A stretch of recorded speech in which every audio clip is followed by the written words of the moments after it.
पंजाब सरकार ने सुरक्षा और कानून व्यवस्था को मजबूती देने के लिए एक बड़ा कदम उठाया। 141.30 करोड़ रुपए की लागत से 940 नए वाहन खरीदे, जिनमें 116 टोयोटा हाइलैक्स और 28 स्कॉर्पियो एन शामिल हैं। इन 144 गाड़ियों को सड़क सुरक्षा फोर्स के लिए तैनात किया गया है।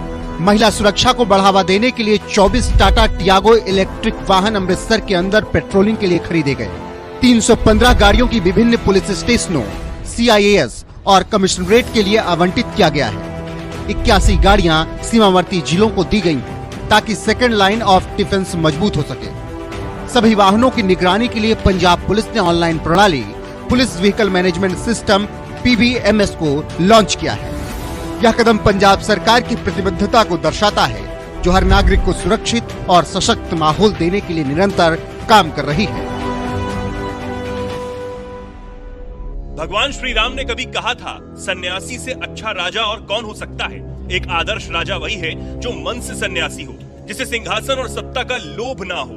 वही सच्चा न्याय कर सकता है, सन्यासी की तरह जिसका ना ही कोई अपना होगा और ना ही कोई पराया। मैं यहाँ नौकरी करने नहीं आया हूं, कतई नहीं।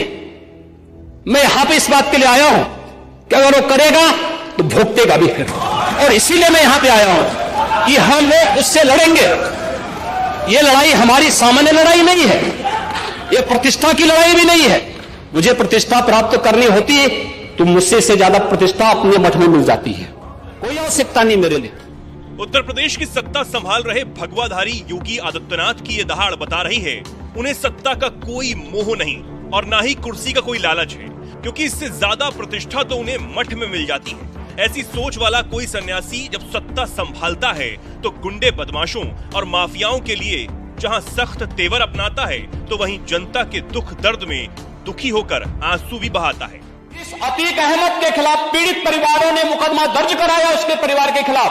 वह समाजवादी पार्टी के द्वारा पोषित माफिया है और उसकी कमर बंद करने का काम हमारी सरकार ने किया है। और फिर मैं कहती है, इसे इस माफिया को मिट्टी में मिला देंगे। सरकार किसकी है? उपलब्ध हो, ये माफिया है, इनको मिट्टी में मिलाने का काम करेंगे। अपराधी घटना दुखद है, मर्माहत करने वाला है।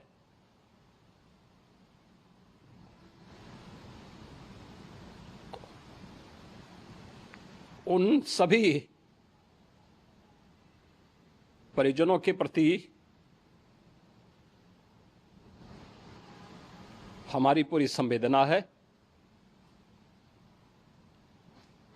हम लोग रात्रि से ही लगातार प्रशासन के संपर्क में हैं। मेला प्राधिकरण,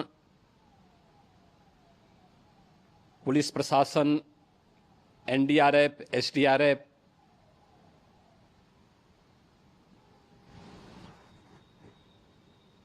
और भी अन्य जितने भी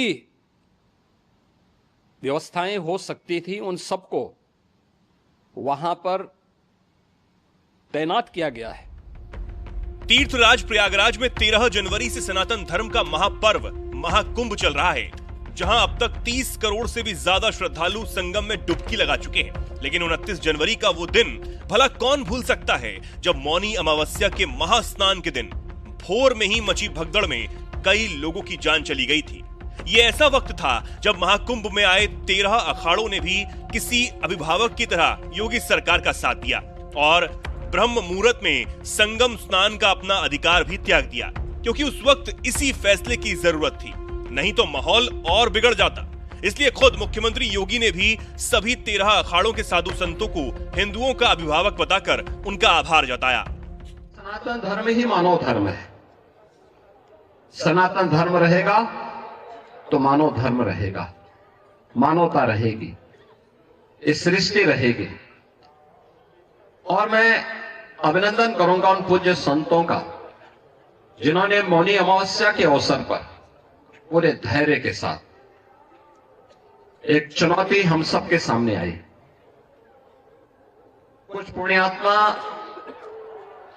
उस एक हादसे के शिकार आग हो गए थे, लेकिन उन स्थितियों में एक अभिभावक के रूप में जैसे परिवार के ऊपर कोई विपत्ति आती है तो परिवार का एक धावक धैर्य नहीं खोता, पूरी हिम्मत के साथ खड़े होकर के उस चुनौती का सामना करते हुए उससे उभारने का कार्य करता है।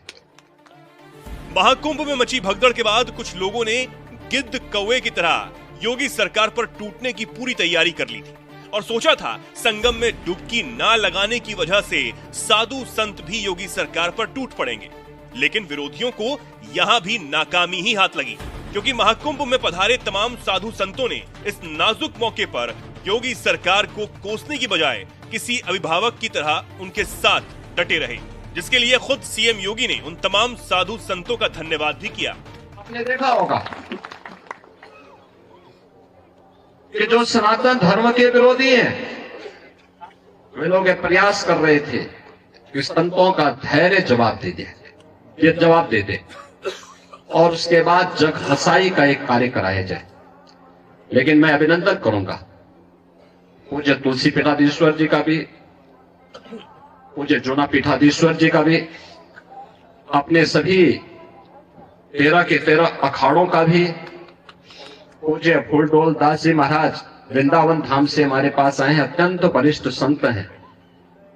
इन सभी पूज्य संतों का, जिन्होंने उन स्थितियों में पूरे महाकुंभ के आयोजन को अपना आयोजन मान करके पूरे धैर्य के साथ परिस्थितियों का सामना करते हुए पुण्य आत्माओं के प्रति विनम्र श्रद्धांजलि भी की और मां गंगा के प्रति, महाकुंभ के प्रति अपने दायित्वों का निर्वहन करने के लिए भी अपने उत्तरदायित्वों का पूरी श्रद्धा, पूरी निष्ठा के साथ निर्वहन करते हुए इस आयोजन को सकुशल आगे बढ़ाए।